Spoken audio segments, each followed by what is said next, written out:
बुरहान के साथ तुम्हारा कोई मसला है क्या? मेरी गैर मौजूदगी में क्या हुआ है, बताओ मुझे। जब हमारा लश्कर उस्मान के सिपाहियों को कुचल रहा होगा तो काई कबीले से एक बहुत बुरी खबर आएगी।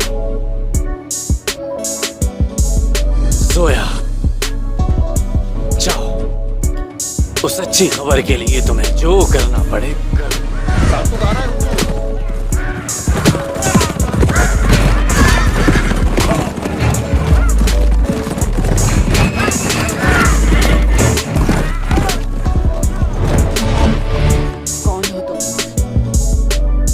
यहाँ क्या लेने आई हो?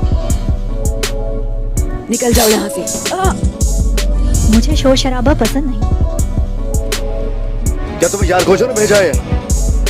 तो और घुटने देखो।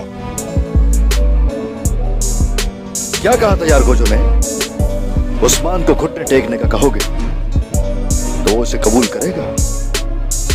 तुम यहाँ से जा रहे हो या नहीं? बस मुझे तुम्हारी मदद चाहिए इस काम को सरअंजाम देने के लिए।